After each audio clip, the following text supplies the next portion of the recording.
Olá, irmãos, que a graça e a paz do Senhor Jesus Cristo seja com todos. Estamos em mais essa live, mais esse momento que nós vamos meditar nas Escrituras, naquilo que o Senhor entregou aos seus servos para que chegasse até nós e nós fôssemos edificados, tivéssemos o entendimento daquilo que Deus fez. Sejam todos bem-vindos, compartilhe. Quanto mais você compartilhar, se cada um compartilhar, nós podemos aí alcançar aí 400, 500 pessoas. Quando um compartilha, alcança 100. Mas cada um que compartilha são 100 pessoas a mais que vão visualizar esse vídeo.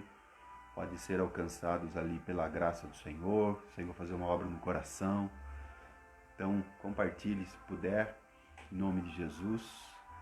Vamos aguardar uns minutinhos para nós orarmos e darmos início ao nosso estudo. Hoje nós vamos falar sobre a certeza da vitória em Cristo. Paulo nos revela a sua palavra, Deus revela através de Paulo a vontade dele, a vontade e o querer do Senhor. Então nós vamos meditar sobre isso em nome de Jesus. Amém? Louvado seja Deus. Rodrigo, paz do Senhor. Gir, paz do Senhor. Sejam bem-vindos aí, em nome de Jesus.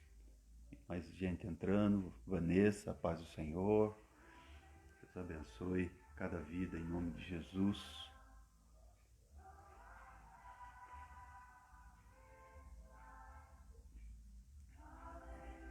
Vamos aguardar uns minutinhos. Vamos subir o som aqui um pouquinho.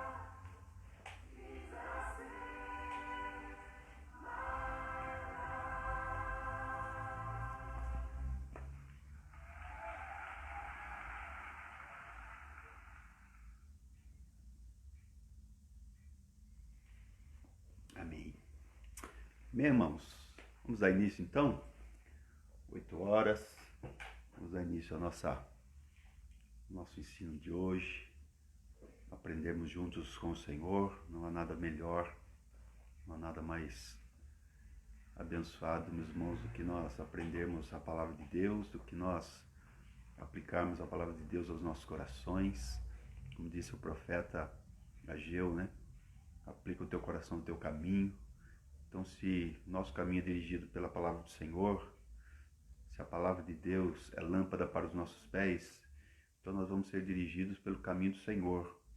Cristo disse para os seus discípulos: eu sou o caminho.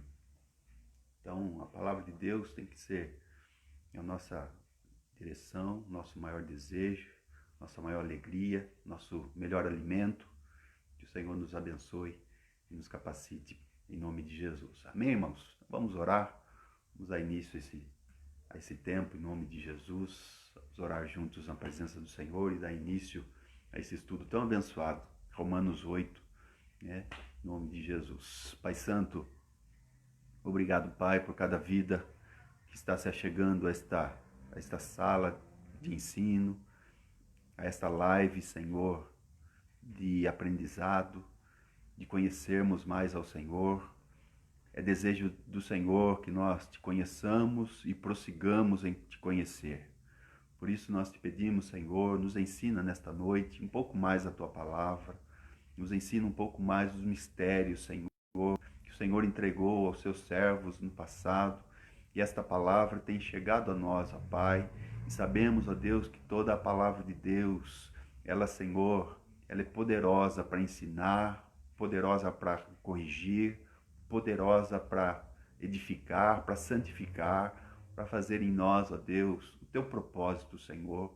Abençoa-nos nesta noite. Ó Deus, fala aos nossos corações, que esse vídeo possa chegar a muitos corações, muitas vidas, ó Pai, possam ter a certeza da vitória em Cristo Jesus. Somente Ele, somente nele, somente por Ele, o homem pode ter certeza da vitória, Pai. Ó Deus, que nós possamos viver por essa fé e nessa fé, Senhor, que o justo viverá na fé, a fé do Filho de Deus. Ó Senhor, em nome de Jesus, nosso coração se incline para Ti, capacita-nos, Pai, ilumina o nosso entendimento e enche-nos, ó Pai amado, com teu Espírito, Senhor, teu Espírito que habita em nós, que opera em nós. Opera, Senhor, pelo teu Espírito. Em nome de Jesus Cristo nós oramos. Em nome de Jesus Cristo nós te agradecemos. Amém. E graças a Deus. Amém, irmãos? Então vamos começar aqui. Abra a tua Bíblia em Romanos capítulo 8. Romanos capítulo 8, a segunda parte do capítulo 8. Nós vimos semana passada a primeira parte, que foi até o 17. Romanos 8, do 1 ao 17.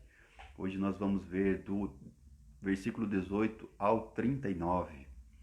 A palavra abençoada que o apóstolo Paulo ali entrega à igreja de Roma, entrega a toda a igreja, entrega em todas as eras, em todos os tempos, e chegando a nós, no século 21, chegando a nós essa palavra, essa mesma palavra, esse mesmo poder, esse mesmo Deus, essa mesma graça, esse mesmo favor imerecido, esse mesmo amor de Deus que alcançou a vida de Paulo, transformando o seu coração, um coração de perseguidor, coração de blasfemo contra a igreja, tudo aquilo que nós vemos na vida de Paulo antes dele ser alcançado por Jesus Cristo.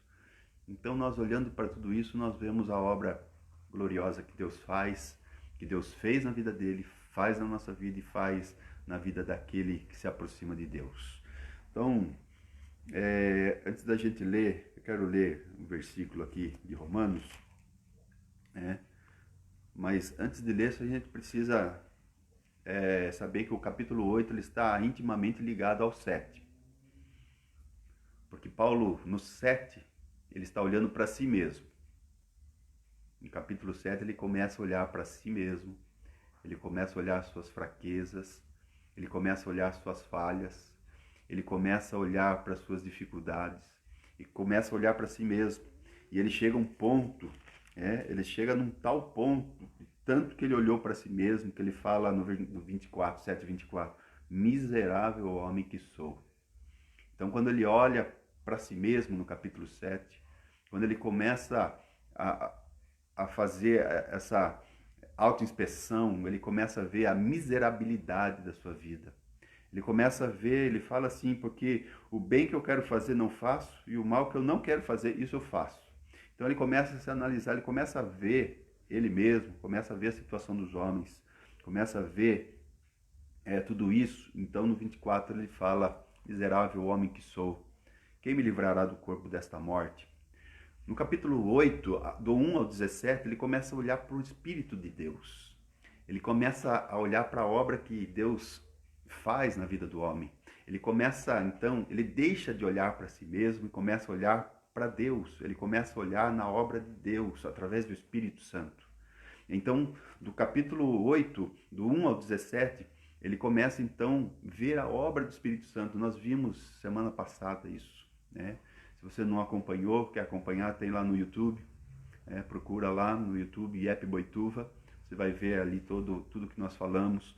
Então, ali começamos a ver Paulo olhando para o Espírito Santo. Então ele fala assim, portanto agora já nenhuma condenação há mais para os que estão em Cristo Jesus.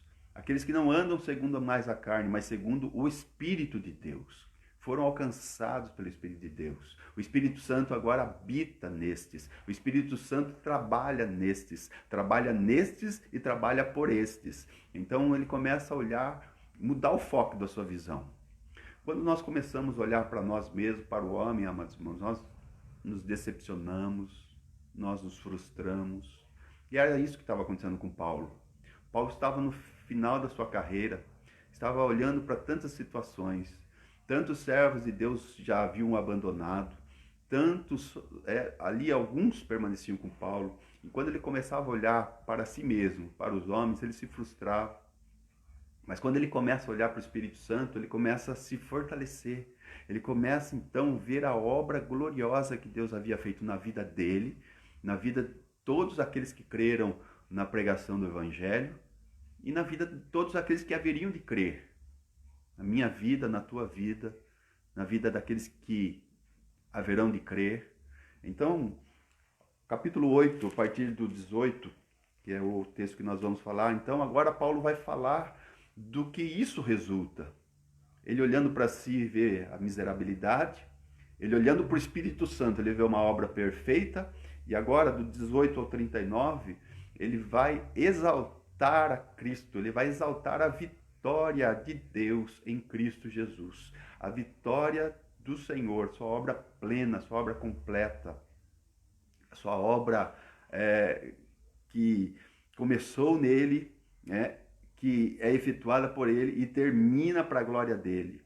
Por isso que ele fala no último versículo ali, porque dele, por ele e para ele são todas as coisas. Mais para frente lá ele vai falar sobre isso. Então aqui nós vamos ler um versículo aqui, versículo 28. Vamos ler, irmãos, para a gente começar esse estudo desde o 18, mas vamos ler o 28. E sabemos que todas as coisas contribuem juntamente para o bem daqueles que amam a Deus, daqueles que são chamados por seu decreto. E sabemos que todas as coisas contribuem juntamente para o bem daqueles que amam a Deus, daqueles que são chamados por seu decreto. Então, o título desse estudo é A Certeza da Vitória em Cristo. A certeza da vitória do nosso Salvador, da nossa vitória em Cristo. Então tem alguns pontos aqui que nós vamos mostrar e falar, irmãos. Então essa certeza que Paulo mostra agora a partir do 18, porque ele começou a olhar para o Espírito de Deus. Ele não mais estava olhando para si mesmo, mas estava olhando para o alto. Ele não estava olhando mais para suas fraquezas, mas ele estava olhando para o autor e consumador da fé. Ele estava olhando para o Todo-Poderoso. Ele estava olhando para aquele que venceu, para aquele que venceu a morte, aquele que venceu as trevas, aquele que venceu o diabo, aquele que venceu a sepultura, aquele que venceu todos os impérios e aquele que opera na igreja, opera na vida dos homens, opera no meu e no seu coração. Então no versículo 18, Paulo começa: porque para mim tem por certo que as aflições deste tempo presente não são para comparar com a glória que em nós há de ser revelada. Então Paulo começa a ter uma visão ampliada. Ele começa a ter uma amplificação da visão quando ele começa a olhar para o Espírito Santo. Quando ele começa a olhar para si mesmo, ele tem uma diminuição. Mas quando ele começa a olhar para o Espírito de Deus, que estava fazendo toda aquela obra na vida dele, na vida da igreja, então ele começa a ter uma visão ampliada, uma visão amplificada. Ele começa a enxergar mais longe, ele começa a enxergar o propósito das coisas. Então um dos propósitos que ele fala é que as aflições do tempo presente não podem ser comparadas com a glória que há de ser revelada. Não pode ser comparar com a glória que haveria de se manifestar na vida da igreja, na vida do seu povo. Então ele fala assim: porque eu tenho por certo. Então a certeza, amados irmãos, Paulo em 8 versículos aqui, do 18 ao 39, por 8 versículos, ele vai usar sempre essa palavra: eu estou certo, porque eu sei, porque sabemos. Alguns versículos aqui, até anotei aqui os versículos, no versículo 18, no versículo 22, no versículo 23, no versículo 24, no 28, no 31, no 37 e no 38. Paulo vai falar: eu estou certo, eu sei, estou certíssimo. Então ele vai falar agora da certeza da vitória em Cristo. Nós como cristãos, nós temos que ter a certeza da vitória em Deus, por Jesus Cristo, nosso Salvador. Nós temos que ter a certeza de que Ele venceu e nós com Ele, nós somos mais que vencedores. Nós vamos ver os últimos versículos desse capítulo 8 que fala exatamente isso. Então Paulo está falando assim que não dá para se comparar as tribulações da vida com a glória que há de ser revelada. Não há comparação, não há como se comparar. Por quê? Versículo 19 fala assim: porque a ardente expectação da criatura espera a manifestação dos filhos de Deus. Porque a criação ficou sujeita à vaidade. não por sua vontade, mas por causa do que a sujeitou, na esperança de que também a mesma criatura será libertada da servidão, da corrupção, para a liberdade da glória dos filhos de Deus. Porque sabemos, aí Paulo usa novamente aqui no 22, porque sabemos, né? Esse saber, irmãos, é um saber, não é um saber com incertezas, não é um saber com dúvidas, é um saber convicto, é um saber cheio de convicção, de que sabemos. E aqui nós vamos ver 3 pontos interessantes aqui. Paulo vai falar dos gemidos. Ele vai falar de 3 gemidos. Ele vai falar do gemido da criação, ele vai falar do gemido dos redimidos e ele vai falar do gemido do Espírito Santo. Olha que interessante, olha que maravilhoso isso. Paulo vai falar então aqui, porque toda a criação geme. Toda a criação geme. Nós sabemos, amados irmãos, que quando Adão cai lá no Éden, nós sabemos que a terra foi amaldiçoada. A palavra de Deus fala que Deus, então ali falando com Adão, Deus fala para Adão: maldita é a terra por tua causa. Toda a terra foi contaminada. Não foi só Adão, não foi só os homens que foram contaminados com a desobediência, com a queda de Adão. A natureza foi afetada. A criação foi afetada. Tudo foi afetado. Tudo foi afetado, amados irmãos, por causa da queda, da desobediência de um homem. Tudo foi afetado. Então aqui a palavra de Deus, Paulo está falando que a criação geme. Geme. Geme por quê? Porque assim como nós, está aguardando o dia da redenção. Está aguardando o dia da libertação. Porque se a terra foi amaldiçoada, vai haver um dia que a terra vai ser purificada. A criação vai ser purificada. Pedro fala sobre isso. Que as coisas que agora existem, elas estão preparadas, sendo preparadas para a purificação. Nós, segundo a sua promessa, aguardando novos céus e nova terra, no qual habita a justiça, vai ser purificado. Então, há um gemido da criação, esperando esse dia. Esperando esse dia. Paulo, então, fala desse gemer da criação. E não só ela, no 23, ele fala, e não só ela geme, não só a criação geme, não só a natureza geme. Nós também gememos. Nós que temos as primícias do Espírito, nós também gememos em nós mesmos. Esperando o quê? A adoção, esperando a redenção do nosso corpo. Então a criação geme para ser liberta dessa maldição. Um dia que vai ser purificada, céus e terra serão purificados. Não serão destruídos, serão purificados. Nós também, aguardando o dia da redenção do nosso corpo, nós também seremos purificados, nós seremos transformados. A palavra de Deus fala, meus irmãos, que nós vamos ser glorificados. Paulo fala no versículo mais para frente, ele fala sobre isso, nós vamos falar. Então, há esse gemido. E há gemidos, meus irmãos, também do Espírito Santo. O Espírito Santo, no 26, fala que o Espírito Santo também geme.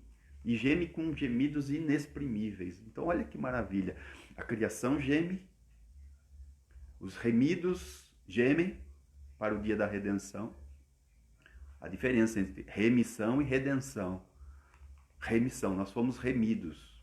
Fomos perdoados do nosso pecado.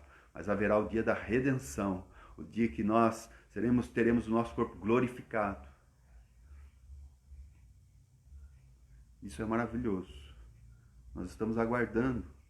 E aguardamos esse dia. E aqui no 24 então fala assim, porque em esperança nós somos salvos. Porque em esperança somos salvos. Ora, esperança que se vê não é esperança. Porque o que alguém vê, como esperará? Então a nossa esperança, amados irmãos, é uma esperança que não se vê, mas é certa. Isso é viver pela fé. Isso é viver por fé e não por vista. A nossa esperança não é vista. Nós não temos que buscar ver alguma coisa na nossa esperança. A esperança que se vê não é esperança. Se você tem visto alguma coisa, se você quer ver alguma coisa, então você está com a sua esperança diminuída. Você não precisa ver, você precisa crer. Jesus falou para Tomé: bem-aventurados que não viram, mas creram, Tomé. Tomé queria ver as marcas nas mãos, queria ver a marca no lado de Jesus.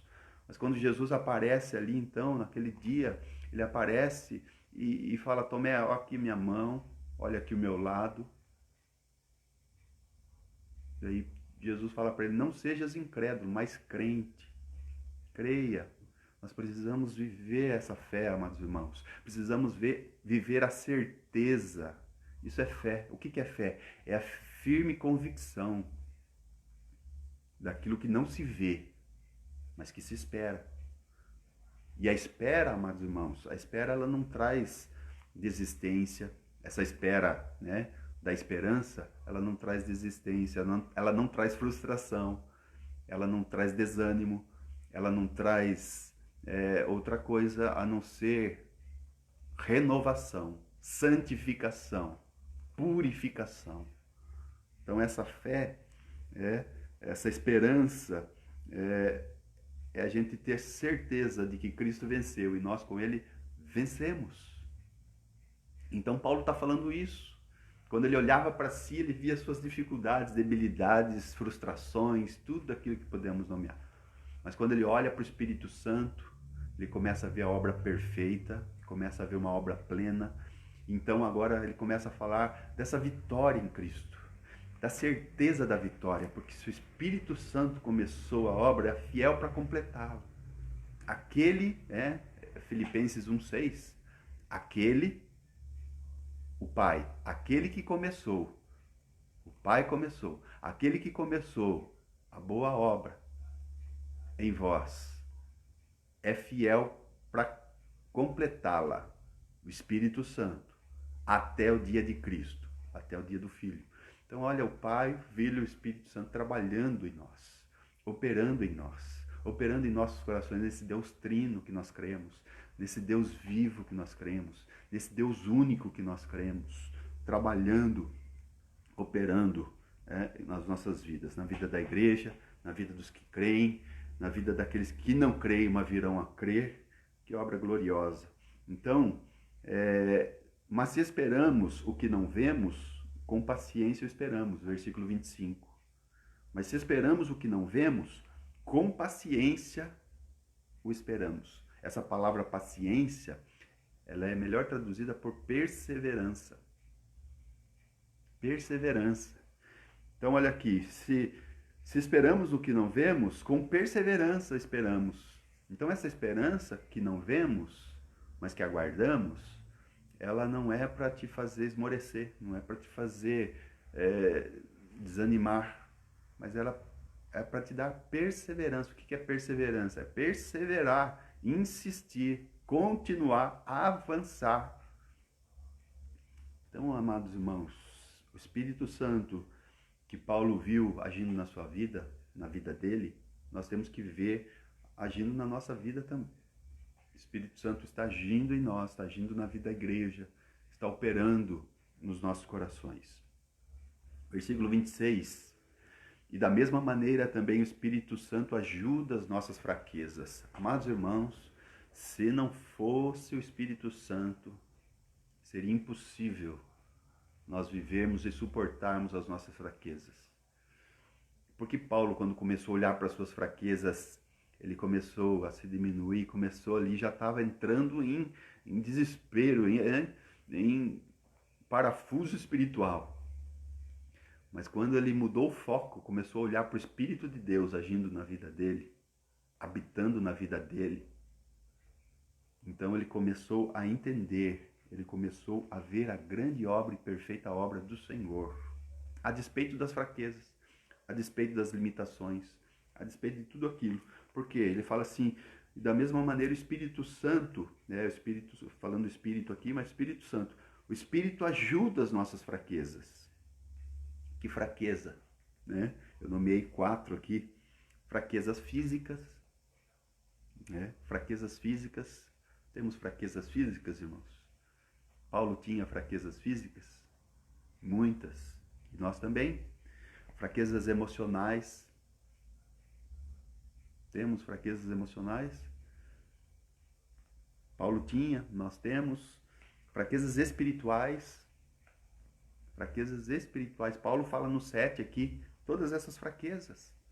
No 7 ele fala das físicas, das emocionais, das espirituais, das morais. Então essas fraquezas, irmãos, físicas, emocionais, espirituais, morais, o Espírito Santo nos ajuda nessas fraquezas. O Espírito Santo nos ajuda. Se não fosse o Espírito Santo, amados irmãos, seria impossível caminhar. É impossível caminhar. É impossível a igreja caminhar sem o Espírito Santo. É impossível um cristão caminhar sem o Espírito Santo. Não suportaria. Assim como não suportaria viver sem a graça, não suportaria viver sem o Espírito Santo. Não suporta. Então o Espírito Santo nos ajuda nas nossas fraquezas. Né? E qual a nossa maior fraqueza, amados irmãos? Qual é a maior fraqueza? Porque não sabemos o que havemos de pedir como convém. Né? Oração. Qual que é a maior fraqueza do homem? Orar. A palavra fala, não sabemos orar como convém. Não sabemos orar como convém, irmãos. E Paulo fala que o Espírito Santo, ele intercede por nós com gemidos inexprimíveis. Nós temos um intercessor. Nós temos Deus que habita em nós e que intercede por nós. Olha que obra gloriosa. O Deus que habita em nós, ele intercede por nós. Então olha só, o Espírito Santo é intercessor, né? No versículo, versículo 34 fala que Cristo é também nosso intercessor. Nós temos o Filho e o Espírito como intercessor junto ao Pai. O Espírito que habita em nós intercede junto ao Pai, e Cristo que está à destra do Pai intercede por nós. Nós temos o intercessor junto ao Pai e temos o intercessor que está em nós, que intercede junto ao Pai. Olha aqui o que Paulo fala, a profundidade das coisas que Paulo escreve aqui, né? Então isso aqui tem que estar firme no nosso coração, amados, essa certeza da vitória em Cristo, essa certeza da vitória. Então Paulo fala desses 3 gemidos, fala desse gemido da criação, gemido dos redimidos, o gemido do Espírito Santo, né? Então toda essa obra, meus irmãos, a restauração da criação, a redenção da igreja e o cumprimento da obra de Deus através do Espírito, através do seu Filho. Então, amados irmãos, que nós possamos ter essa certeza, essa esperança que não pode murchar.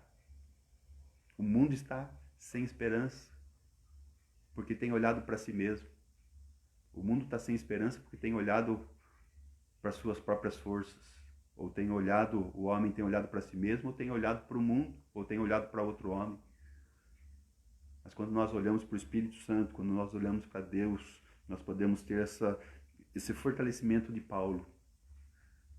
Tanta luta que ele estava enfrentando, tanta perseguição, tanto abandono, todos abandonando ele. Só Lucas está comigo, ele fala em outro momento. Mas ele estava olhando para a obra do Espírito, na vida dele e na vida da igreja. Então aqui Paulo declara, faz essa obra, né? E aquele que examina os corações sabe qual é a intenção do Espírito, versículo 27. E é ele que, segundo Deus, intercede pelos santos. E é ele, o Espírito Santo, que, segundo Deus, intercede pelos santos. Nós não sabemos como orar, não sabemos orar como convém, pedir como convém, mas o Espírito Santo intercede por nós segundo Deus. Olha que segurança, olha que confiança, olha que certeza que Paulo ensina a igreja, ensina as nossas vidas, ensina os nossos corações. Espírito Santo intercedendo pelos santos, Cristo intercedendo pelos santos. E isso é maravilhoso. Isso é maravilhoso. Nós precisamos ter essa esperança que santifica, essa esperança que nos faz aguardar o dia da redenção. Olha o que está escrito em 1 Tessalonicenses 4,13. Marca aí, deixa marcado em Romanos. 1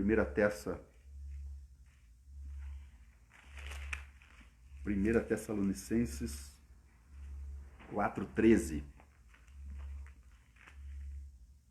Está falando dos fins dos tempos, desses dias que nós estamos vivendo, dos dias maus que estamos vivendo, dos últimos dias. Olha o que diz aqui Paulo. Não quero, porém, irmãos, que sejais ignorantes acerca dos que já dormem, para que não vos entristeçais como os demais, que não têm esperança. Então, o que ele está falando aqui? Para que você não se entristeça como os demais que não têm esperança, para que vocês não percam o ânimo, para que vocês não voltem atrás, para que vocês não recuem na fé, vocês precisam ter esperança. E a esperança, Paulo está falando aqui, a esperança é olhar para o Espírito Santo que faz toda a obra. Aquele que começou a boa obra é fiel para completá-la até o dia de Cristo. Aquele que começou, o Pai começou, o Espírito tem aperfeiçoado, e lá no dia de Cristo todas as obras se consumarão. Louvado seja Deus. Louvado seja Deus. Então, Paulo fala assim que nós temos que ter esperança para que não nos entristeçamos como os demais. O mundo se entristece, o mundo não tem esperança. Por isso, precisamos olhar para Cristo, precisamos olhar para o seu Espírito, para o Espírito de Deus, para aquele quem faz todas as coisas. Então, Paulo novamente, no 28, ele vai falar novamente a certeza, ele vai usar essa palavra, e sabemos, novamente ele usa, aqui 8 vezes ele usa nesses versículos, e sabemos que todas as coisas contribuem juntamente para o bem daqueles que amam a Deus, daqueles que são chamados por seu decreto, aquele versículo que nós lemos no começo. E sabemos que todas as coisas contribuem para o bem. Todas as coisas quais? As boas e às vezes as não tão boas. Todas as coisas contribuem juntamente, mas contribuem juntamente para o bem. Todas as coisas boas e as coisas não tão boas aos nossos olhos. Mas todas essas coisas contribuem para o bem, não para o mal, para o bem. Então, às vezes passamos aflições, estamos passando essa situação de pandemia, nós estamos, às vezes, passando dificuldades, mas nós temos que saber que todas as coisas contribuem juntamente, em conjunto, cooperam. Em outra versão fala, cooperam mutuamente. E quais essas coisas, né? As coisas que passamos, as situações, cooperam para o propósito de Deus. Para o propósito de Deus. Então, por isso que Paulo, lá no versículo 18, ele fala assim que as aflições do tempo presente não são para comparar com a glória que há de ser revelada. A revelação da glória de Deus. Nós estamos... É como se... Já falei aqui, já citei na igreja essa figura da Polaroid, que se tira uma foto, né? Então, aos poucos vai aparecendo a imagem, aos poucos vai se revelando, aos poucos vai se mostrando. Não vemos tudo por completo, mas a glória de Deus, a manifestação da glória de Deus, da sua obra plena, nós a veremos. Agora vemos por espelho, diz apóstolo Paulo em 1 Coríntios 13. Agora vemos por espelho, mas nós também o veremos face a face, veremos a sua glória, veremos a glória do Senhor. E esse tem que ser o desejo maior do cristão, O desejo maior do crente não é fugir do inferno, não é fugir da condenação. O desejo maior do crente tem que ser: eu quero ver a sua glória, eu quero ver a sua face, eu quero ver a face daquele que me libertou, eu quero ver a face daquele que me resgatou das trevas, eu quero ver a face daquele que pagou minha fiança, eu quero ver a face daquele que me tirou do cativeiro, eu quero ver a face daquele que abriu as minhas cadeias, eu quero ver a face dele. Eu sirvo a Deus não é com medo do inferno, não é com medo da condenação, não é por isso, por aquilo. Eu sirvo a Deus e eu creio e não sirvo a Deus para receber. Eu sirvo a Deus porque eu já recebi. É essa visão que precisa ser mudada no coração de muitos. Ninguém vai para o céu servindo a Deus. Se serve a Deus é porque já está no céu, já foi salvo. E faz isso e faz aquilo em gratidão. Então, amados irmãos, precisamos saber que Paulo fazia o que fazia, percorria 15 mil quilômetros. A sua vida foi correr para lá e para cá, 15 mil quilômetros ele caminhou por essa terra. Aquela parte ali de Jerusalém até a Espanha, né? Se é que chegou à Espanha, não temos detalhes se ele chegou à Espanha, mas ele caminhou ali todas as suas viagens missionárias, 3 viagens missionárias.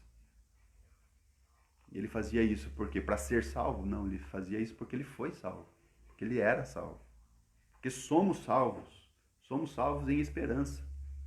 É a esperança que não se vê, mas que se crê pela fé, não pela nossa condição, não pela nossa obra, mas pela obra de Cristo, por aquilo que Jesus fez. Porque Jesus fez, pelo que ele fez, e não pelo que eu faço, ou fiz, ou farei. E é isso, amados irmãos, que santifica, é isso que dá condição de caminharmos em paz, caminharmos fortalecidos. Sabemos então que todas as coisas cooperam juntamente para o bem daqueles que amam a Deus. Você ama a Deus? Essas coisas cooperam para os que amam a Deus. Se você ama a Deus, todas as coisas cooperam para o teu bem. Cooperam para o teu bem. Daqueles que são chamados por seu decreto. Olha o 29, irmãos. Porque o que dantes conheceu, também os predestinou para serem conformes à imagem do seu Filho. Então, todas as coisas cooperam para o bem. Que bem que essas coisas cooperam? Para te transformar, para me transformar, para te moldar, para me moldar. Me transformar, me moldar a quê? A imagem do seu Filho. O propósito das nossas provações, irmãos, é nos conformar à imagem do Filho de Deus. Simples assim. As lutas, as aflições, as dificuldades.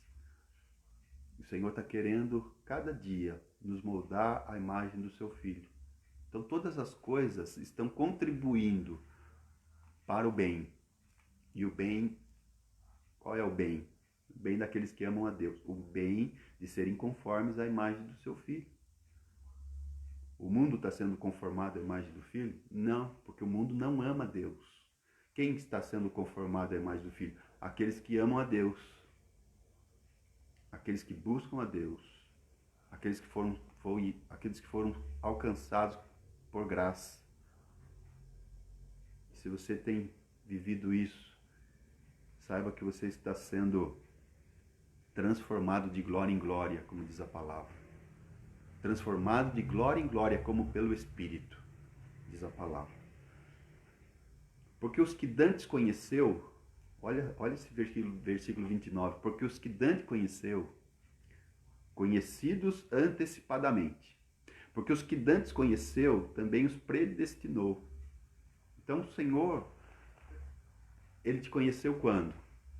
Quando você nasceu, saiu da barriguinha da tua mãe, e você ficou uma criança bem abençoada, obediente, uma criança cristã. Então Deus viu ali, então por isso Ele te escolheu. Olha o que diz Efésios 1. Olha o que diz Efésios.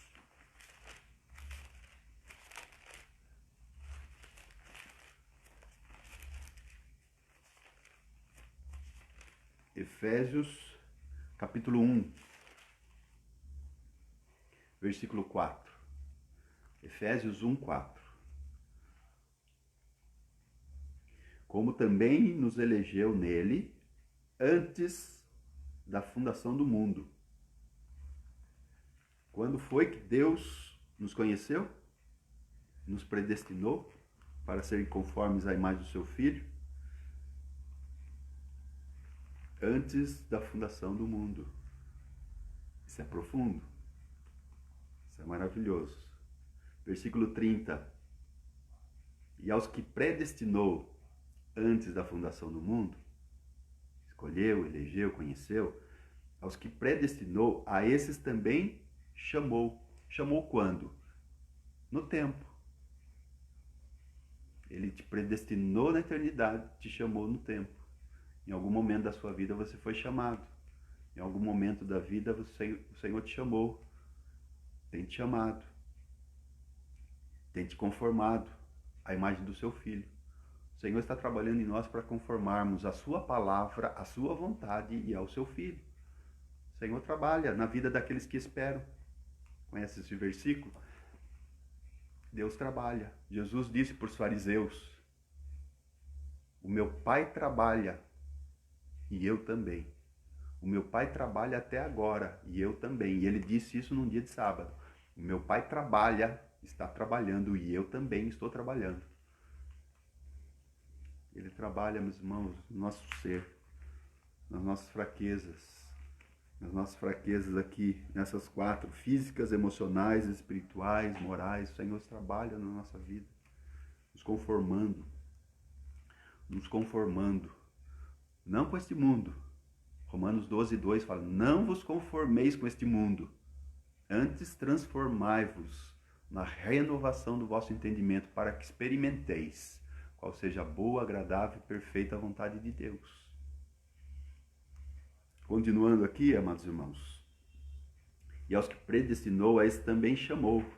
Você foi chamado em algum momento da sua vida, né? Alguns 50 anos atrás, alguns 10 anos atrás, alguns 20, 24 anos atrás, alguns uma semana, um mês, alguns foram chamados ontem, tem sido chamado hoje.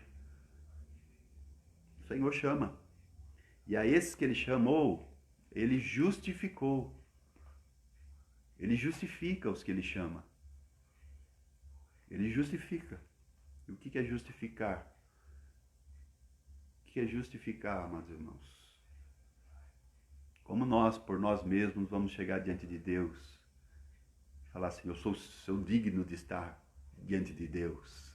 Sou digno, sou merecedor de que Deus olhe para mim e me perdoe, e me restaure, e me renove. Eu sou digno. Não, você não é, eu não sou. Mas a justificação, o que é? Alguém pagou o preço da sua dívida. Alguém morreu no seu lugar. Na morte que deveria ser sobre mim, alguém morreu no lugar. A minha dívida impagável, alguém pagou em meu lugar. E esse alguém foi Jesus Cristo. Então, crendo em Jesus, você é justificado pela fé, não pelas obras, nem nas obras da lei ou qualquer outra, mas pela justiça de Cristo. Então, aos que predestinou, esse também chamou, e aos que chamou, esse justificou, e aos que justificou, a esse também glorificou. Percebe que isso não aconteceu ainda. Esse ponto não aconteceu ainda, glorificou, mas ele já chama no passado. Deus chama as coisas que não são como se já fossem. Paulo fala aqui no passado, ele glorificou. Você não está glorificado, o teu corpo não está glorificado. O pecado tão de perto nos rodeia, nos contamina, pecamos. Quando o corpo for glorificado, a presença do pecado será extinta. Mas aqui Paulo fala assim: a esse também glorificou, porque é certo, irmãos. Aqui mostra novamente a certeza da vitória em Cristo. Paulo novamente aqui, ainda que ocultamente, ele mostra a certeza da vitória em Cristo. Aquele que começou a boa obra, ele a completará. Já completou, glorificou. Ele já usa esse tempo verbal. Glorificou. Que maravilha.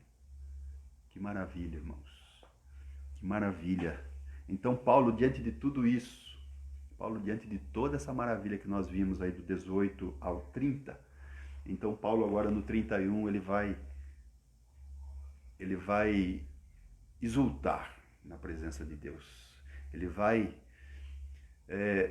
suspirar, não com um suspiro de peso, como ele suspirou lá no 27, né? Lá no 7:24. Um suspiro de miserável homem que sou. Não, agora aqui a partir do 31 ele vai celebrar um cântico de vitória. Cântico de vitória. E ele vai colocar 5 pontos maravilhosos aqui, amados irmãos. Podemos ver aqui, versículo 31. Na tua Bíblia aí deve estar em cima aí um subtítulo. Cântico de vitória, Deus é por nós. Então no 31 fala assim: que diremos, pois, a estas coisas? A tudo isso que nós falamos. Que diremos, pois, a estas coisas? Se Deus é por nós, quem será contra nós? Olha a certeza do apóstolo, olha a certeza do cristão, olha a certeza daquele que foi salvo, daquele que foi alcançado com graça. Se Deus é por nós, quem será contra nós? Então, Paulo aqui, ele vai nos dar 5 pontos aqui. O primeiro dele é esse. O primeiro dele é quem será contra? Quem será contra? Cântico, irmãos. Cântico, nós vemos na Bíblia vários cânticos. Nós vemos o cântico de Moisés, lá em Deuteronômio 32. Nós falamos na terça-feira sobre um versículo desse cântico. Deus é a rocha e a sua obra é perfeita. Nele não há injustiça. Então ele é o cântico de Moisés que engrandece a Deus, que glorifica a Deus, goteja a sua doutrina, o Deus que goteja a sua doutrina. Ele goteja, né? Ele não derrama tudo de uma vez só. O homem não suportaria. Mas ele vai revelando, ele vai aos poucos demonstrando seu poder, graça e amor. Ele vai aos poucos revelando. Então, quem será contra nós? Paulo fala aqui no 31. Quem será contra nós? Quem será contrário? Quem será contrário? Paulo, no 32, ele vai falar assim: quem impedirá? No 31, quem será contrário? No 32, quem impedirá? Aquele que nem mesmo o seu próprio filho poupou e entregou por todos nós, não nos dará também com ele todas as coisas? Quem impedirá? Se Deus deu o que havia de melhor, mais santo, mais puro, mais perfeito, ele nos deu, não nos dará também com ele todas as coisas? Então quem impedirá? Quem impedirá? Isaías 43 fala assim: agindo Deus, quem impedirá? Deus agiu em nosso favor. Deus agiu em favor da sua igreja, em favor do seu povo, em favor daqueles que ele lá predestinou, chamou, justificou, glorificou. Que maravilha, que descanso. Então, aqui ele fala assim, quem será contra? Quem impedirá no 32? No 33, ele fala assim, quem intentará? Quem intentará acusação? Quem intentará acusação contra os escolhidos de Deus? É Deus quem os justifica. Se foi justificado, amados irmãos, são questões legais. São questões legais. Jesus, ele levou sobre si a nossa condenação. Ele levou sobre si a nossa maldição. Ele levou sobre si o nosso pecado, a nossa iniquidade. Ele levou sobre si. Então, quem intentará acusação? Se fomos justificados, quem acusará? Por isso que Paulo fala no 8:1, nenhuma condenação há mais para os que estão em Cristo Jesus. Os que andam, não mais segundo a carne, mas segundo o Espírito. Esses que andam segundo o Espírito não têm mais condenação sobre si. Os que andam segundo a carne é que não foram regenerados ainda. viver na carne, viver no pecado, na prática do pecado, longe de Deus, excluindo Deus das suas decisões, da sua caminhada, precisa ser alcançado com graça, entregar sua vida a Cristo. Quem tentará? Agora o versículo 34 fala: quem os condenará? Pois é Cristo quem morreu, antes quem ressuscitou dentre os mortos, o qual está à direita de Deus e também intercede por nós. Outro intercessor aqui, que eu falei. O Espírito Santo habita em nós e intercede em nós junto ao Pai. Cristo, à destra do Pai, intercede por nós junto ao Pai. Que confiança, meus irmãos. Paulo demonstra aqui e ensina a igreja. Quem nos separará? Então são cinco pontos. 5 pontos aqui importantes. Então, o primeiro é: quem será contra? Segundo, quem impedirá? Terceiro, quem tentará? Quarto, quem condenará? E o quinto, quem separará? Então, Paulo usa essa linguagem, essas perguntas retóricas que ele sempre usa aí nos seus escritos. Então, quem separará do amor de Cristo? Quem separará as nossas vidas do amor de Cristo? Tribulação. Por isso que ele fala lá no 18 que a tribulação, as aflições não podem ser comparadas com a glória que há de ser revelada em nós. Então o que vai separar o homem do amor de Cristo? Tribulação, angústia, perseguição, fome, nudez, perigo, espada. Isso vai separar o homem de Deus, do amor de Deus?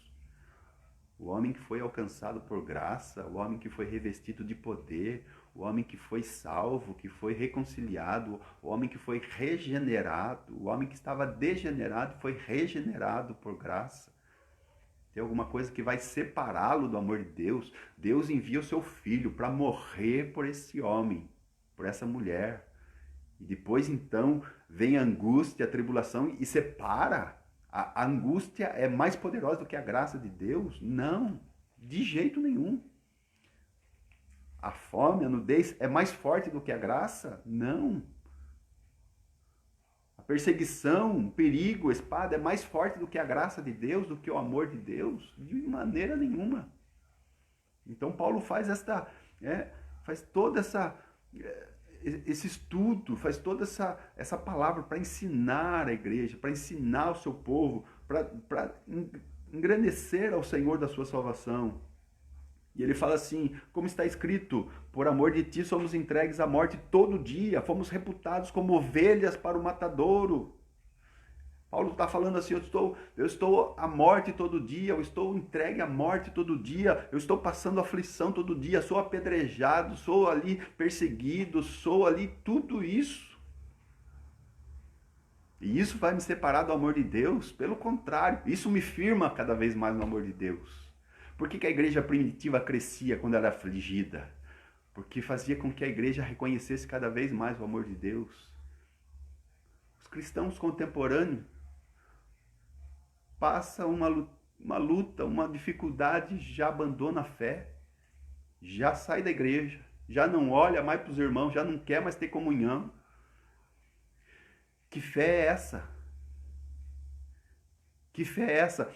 O Senhor está trabalhando na sua igreja. E esse tempo de pandemia, esse tempo que a igreja está impedida de congregar, é o tempo da igreja se voltar para Cristo, se voltar para a presença de Deus, para se voltar para essa fé de confiança, da certeza da vitória em Cristo somente, não nas suas obras. Não, as suas obras para Deus é como trapo de imundícia, diz a palavra.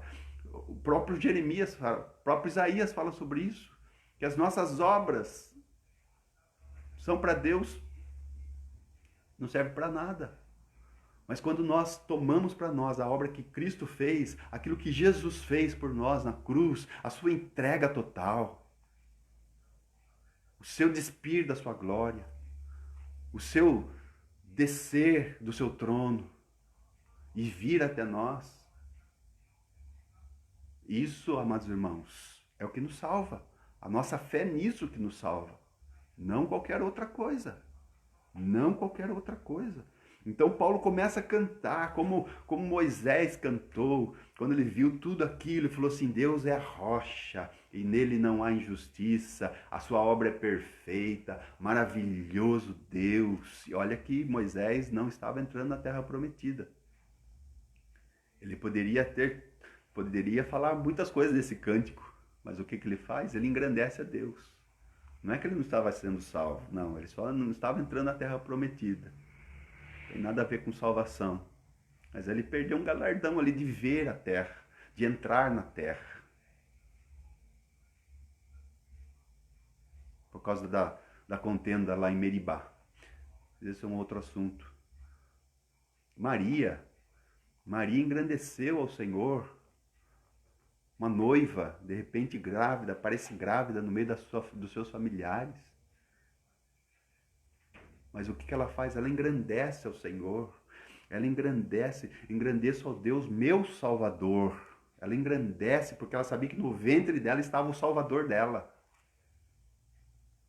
Que maravilhosa obra. Ana, que era perseguida por Penina, ela era estéril. E de repente Deus lhe dá um filho, Samuel. Então ela engrandece ao Senhor, ela entrega um cântico ao Senhor. Era perseguida, era afrontada por Penina, ela passava por aflições ali, junto com Eucana, seu marido, e Penina ali, toda essa situação. Ela tinha de tudo para falar tantas coisas. Ela engrandece o Senhor.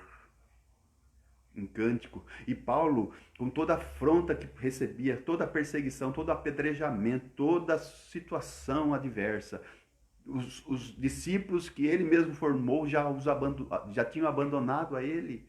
Só estava Paulo, Lucas, um pergaminho, uma capa, o cara que era autoridade, o cara que tinha poder, o cara que era cidadão romano, o cara que tinha influência, que tinha riquezas.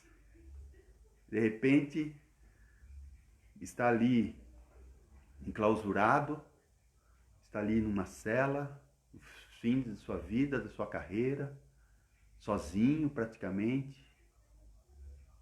Mas ele escreve isso aqui, irmãos.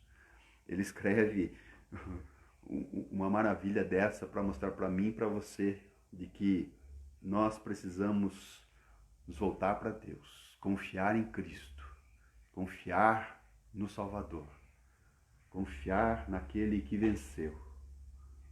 Aí no versículo 37 ele fala assim: mas em todas essas coisas somos mais do que vencedores. Olha que Paulo fala: em todas essas coisas, todas essas, tribulação, angústia, perseguição, fome, nudez, perigo, todas essas coisas, nós somos mais do que vencedores por aquele que nos amou.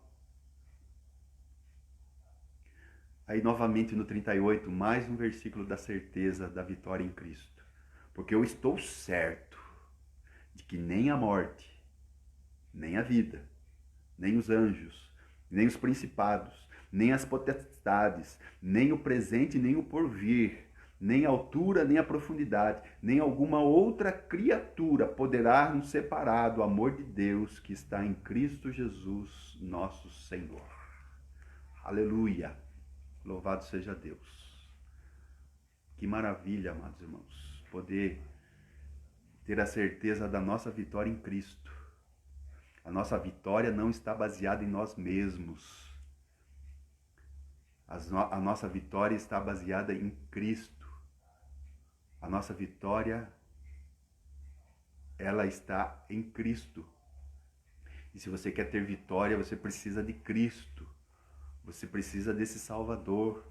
Você precisa daquele que nos dá vitória. Você precisa desse que nada pode intentar, nada pode condenar, nada pode separar, nada pode ser contrário, nada pode ser impedimento. Você tem que confiar nesse, entregar sua vida a esse, descansar nele, confiar nele, ter ele por seu fiador. Você não pode pagar essa dívida. Essa dívida só Cristo pagou. E ele quer tomar essa promissória que está na tua mão de dívida. Quando você vai comprar uma casa no banco e você não tem condição, mas precisa comprar aquela casa, você precisa levar um fiador. Porque se você não pagar essa dívida, o teu fiador vai pagar. A nossa dívida era impagável, amados irmãos. O Senhor Jesus mostra, fazendo ali uma hipérbole, né? Ele usa ali os 10.000 talentos. Uma hipérbole enorme, né? É redundante, né? Uma hipérbole, meus irmãos, ali que ele faz usando os 10.000 talentos. Impagável, impagável. Mas Jesus pagou. Ele satisfez toda a justiça para com Deus. E se eu creio nisso, eu recebo a justificação. Se eu creio nisso, eu sou perdoado. Se eu creio nisso, alguém morreu no meu lugar, alguém pagou minha dívida, alguém abriu as minhas cadeias, alguém pagou a minha fiança, alguém me tirou do cativeiro, alguém perdoou o meu pecado. Isso é maravilhoso, irmãos. Então, capítulo 8, do 18 ao 39, é a expressão de Paulo da certeza da obra de Cristo. Quando ele olhava para si, se decepcionava. Quando ele olhava para o outro, ele se frustrava. Mas quando ele olhava para o Espírito Santo de Deus, que habitava nele, que operava nele, ele se alegrava, ele se fortalecia. Então ele canta o cântico da vitória, dizendo que nada nos separará do amor de Deus que está em Cristo Jesus. Que maravilha, que obra gloriosa, maravilhosa, santa, bendita. E que da mesma força que estava atuando no século I, com a mesma força e poder está atuando no século XXI. Creia em Cristo, entregue a tua vida a Jesus, entregue de corpo e alma, entregue-se por completo, sem reservas. Que você seja este que o Senhor alcançou no tempo. Que o Senhor, que começou uma obra, Ele é fiel para completá-la. Volte-se para Deus. Os dias são maus. Jesus está voltando. E que você possa viver a vida com Deus, a vida de filho, a vida de regenerado, a nova vida em Cristo. Porque esse é um sinal, esse é um indício de que você foi escolhido. Esse é um indício de que você é um servo de Deus. E que você está vivendo essa vida para a glória de Deus. Que você está vivendo essa vida para o teu Salvador. Como alguém não seria grato a um Deus que fez tudo por ele? Haveria alguém que não seria grato por alguém que fez tudo por ele? Haveria alguém? Mas quando você conhece e sabe, como Paulo, por 8 versículos, fala, eu sei, sabemos, tenho certeza, eu sei em quem tenho crido e sei que Ele é poderoso para guardar o meu depósito até aquele dia. Então confia no Senhor, entregue o teu caminho ao Senhor, confia nele e Ele tudo fará. Amém, amados irmãos? Deus abençoe. Deus abençoe a todos que estão conosco aí. Pastor David, São Manuel, tem tantas vidas aí, né? Tantas vidas participando com a gente aí. Glória a Deus por cada irmão. Deus abençoe a todos por participarmos desse estudo tão edificante, tão fortalecedor. Nos tempos de dificuldades, a igreja é fortalecida. Confia no Senhor. Confia no Senhor de todo o teu coração. E não te estribes no teu próprio entendimento. Reconhece-o em todos os seus caminhos, e ele endireitará as suas veredas. Isso está lá em Provérbios, capítulo 3, versículo 9. Que nós possamos confiar no Senhor, descansar no Senhor e esperar nele, para o dia da redenção que se aproxima, para o dia da glorificação que se aproxima.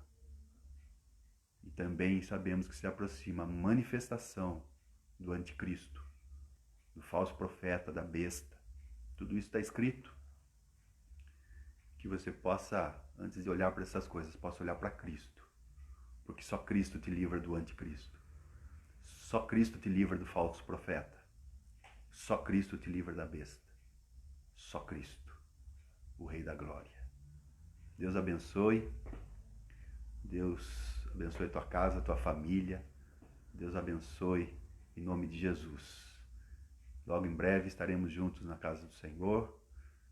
Estaremos juntos congregando e celebrando ao Senhor em nome de Jesus. Amém? Vamos orar. Pai Santo, obrigado, Pai. Obrigado por mais esse tempo de ensino, de aprendizado. Obrigado por cada vida que passou, tem passado e vai passar ainda, ó Deus, nesta sala, nesse vídeo. Abençoa e fortalece. Que cada um possa olhar para o alvo. O melhor lugar para se olhar é para Cristo Jesus. Que nossos olhos estejam fixos no Senhor, porque só Ele pode dar vitória. E a vitória, a certeza da vitória, seja plena em cada coração. A certeza da salvação, a certeza da vitória, a certeza da obra plena que Cristo fez, Senhor. Ó Deus, se alguém tem dúvida, se volte para Deus com o coração quebrantado. E o Senhor confirme na mente e no coração a certeza, a firme convicção, porque isso é fé. Fé é a convicção, fé é a certeza das coisas que não se veem. Fé é o firme fundamento. Firma os corações, Pai, nesse firme fundamento da obra, da esperança e da salvação que Cristo, nosso Salvador, fez por nós. Te agradecemos, Pai. Abençoa cada vida, cada irmão, cada irmã, cada família. Em nome de Jesus Cristo, nós oramos, nós te agradecemos. Amém. Amém, irmão? Deus abençoe. Tenha um resto de semana abençoada. E logo, logo estaremos juntos para a glória do Senhor. Enquanto isso, fazemos nossos cultos online, nossas lives de oração, de ensino, de escola bíblica e os nossos cultos domingo às 19 horas, culto da família. Deus abençoe e até a próxima em nome de Jesus.